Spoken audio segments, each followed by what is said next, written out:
Last night I gave a toast at Toastmasters, and um, yeah, it was very nice. Someone was moved by it and came up to me after and was just sharing how, um, yeah, that they really understood it and they felt like they are living from beingness and authenticity, but how so many other people don't get it.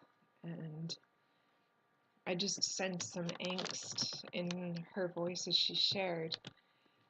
And yeah, it was just really, yeah, I just paused in that moment and was just saw her. And I felt that place within me before where I felt like if I'm authentic and I'm real, everyone else should be too. But really, I just said to her, it doesn't really matter what anyone else says or does. It's how we choose to be, and that's the gift, is allowing our own authentic expression to come forth. And how other people choose to be in response to that, or how they choose to live their lives, really no longer matters to us anymore. We may see their stories, and the more authentic we become in our own experience, true to our own experience, the more we can see through the lives of others. But it doesn't become important anymore. It doesn't need to be changed or them made different for me to be able to be who I am. We just are who we are, and they are who they are. We see that we're inherently free, and no one has ever kept us in a cage but ourselves. So when we have this idea of I'm in beingness and no one else is, and no one else is seeing it, and I'm frustrated, it's not quite it. It's when we're so deep in our being that the other person, it doesn't matter how they choose to be. Of course, it's beautiful to have an interaction with another person that's also in their being, that's also living from a very authentic place. But in another way, it becomes irrelevant.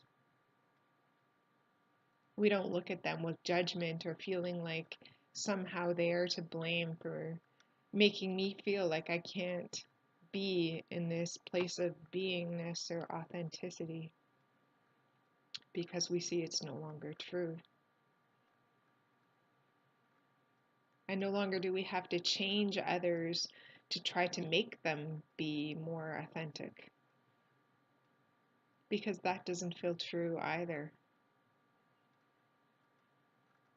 It's really when we're deep in our own being and our own freedom that it's extended more as an invitation for others to also be in their own being. We don't have to go after them with this energy of trying to make them be a certain way.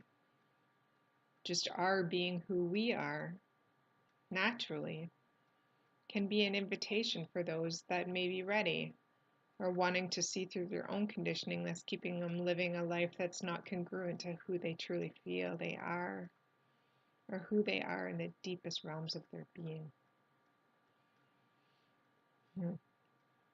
So I guess my invitation is to let go of the stories of how other people should be and give them the freedom to be how they are, and focus on ourselves. How can I be more authentic? How can I be more congruent in my own life? And make that the only thing that truly matters. And when we are, that's when the peace and the love and the joy of simply being ourselves can be discovered, no matter what it may appear like on the surface. There's this deep resting in our being that feels unconditionally accepting of all, even the other. Thank you.